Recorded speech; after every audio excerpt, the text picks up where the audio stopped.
Julia Roberts walked onto the View stage Monday morning with the same quiet grace that had carried her through decades in Hollywood.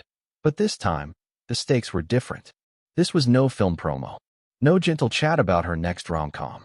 This time, the producers wanted her to speak about a topic she'd been cautious with for years, the cost of war.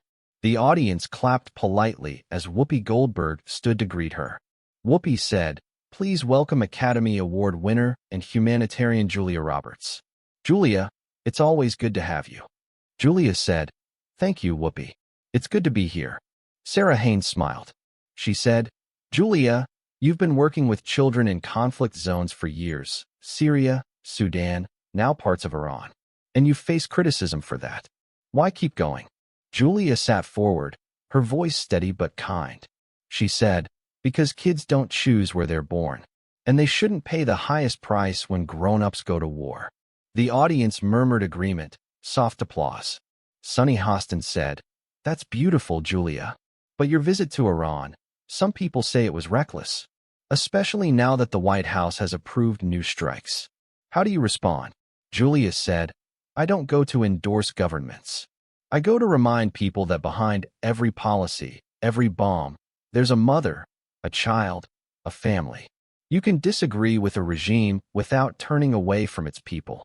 And then, as expected, Joy Behar leaned in. Joy Behar said, "Julia, I have to push back. Trump's decision to bomb Iran's military sites has divided this country, but don't you think it's necessary sometimes to keep America safe?" Julia's eyes didn't waver. She said, "Necessary for who, Joy? For the families on our side, or for the families on the ground where the bombs land?" Joy said, "But you can't compare a terrorist regime to innocent Americans."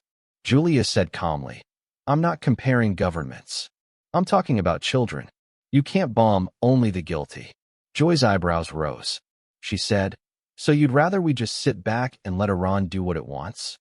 Julia said, "I'd rather we ask harder questions, like why bombs keep falling but the cycle never ends."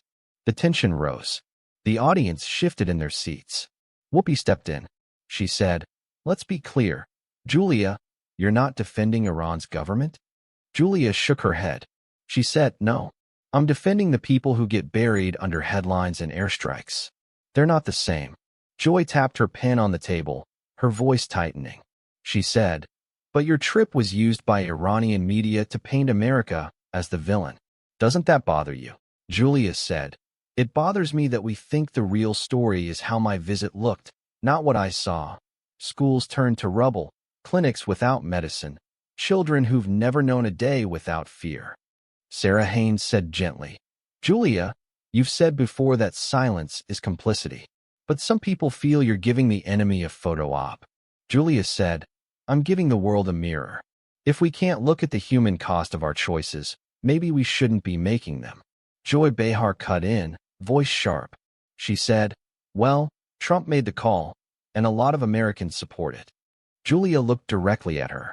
She said, "Then I hope they're willing to look a child in the eyes and explain why safety for us means ashes for them."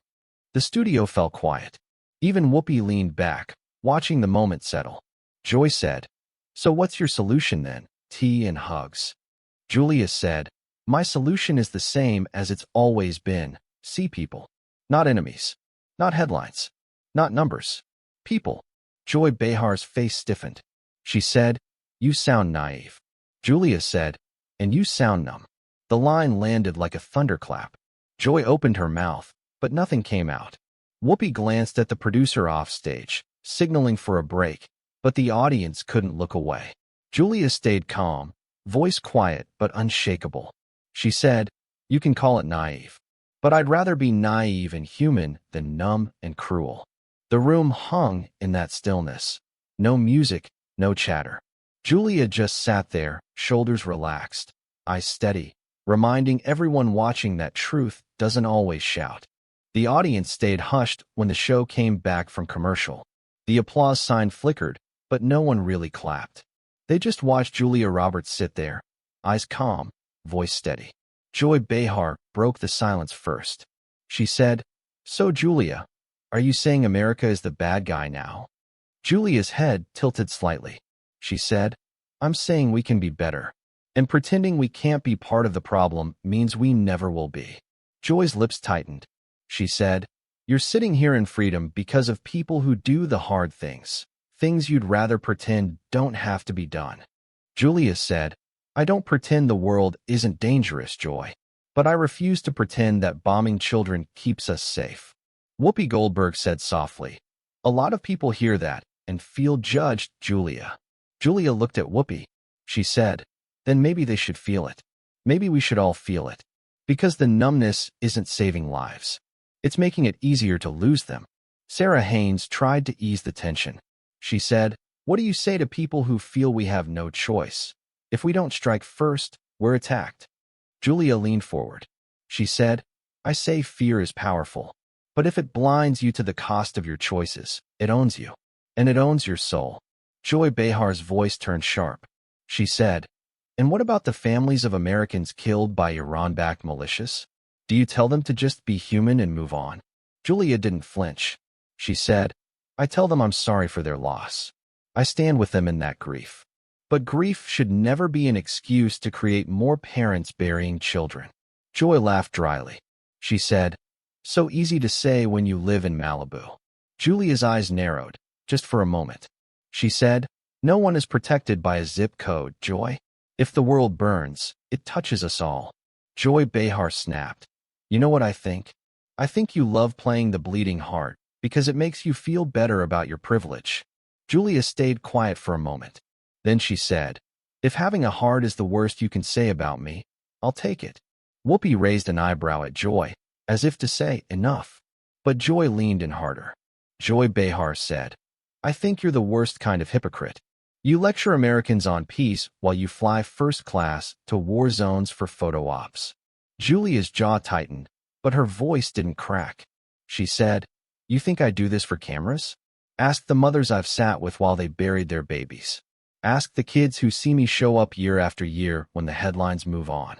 Sarah Haynes said gently, It's clear you care. Maybe we all need to care more. But Joy Behar wasn't done. Joy said, Well, maybe next time, stay in Hollywood and let the grown-ups handle bombs and diplomacy. The words were sharp, ugly, and the audience gasped. Julia leaned back. She said, And that's the problem. You think blowing people up is grown-up.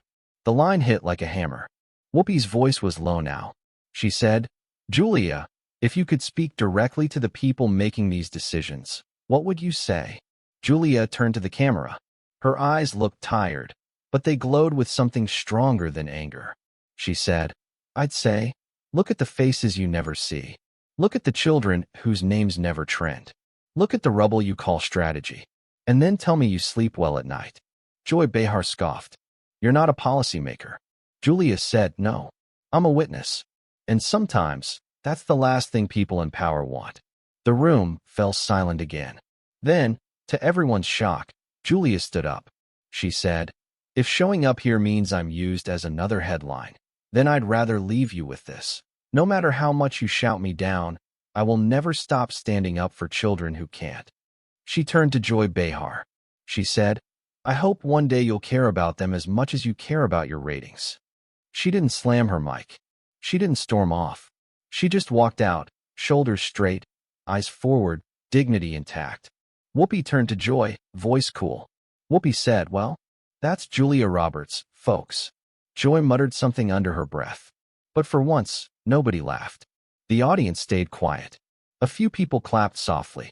And somewhere, far beyond the studio lights, the story Julia told was still happening. Children waiting for books instead of bombs. This is Soul Stories. Subscribe if you believe real courage is showing up for the voiceless, even when it makes the powerful squirm. Subscribe if you believe the truth doesn't always win the headlines, but it always matters. And subscribe because sometimes the ones who walk away quietly are the ones the world should listen to most.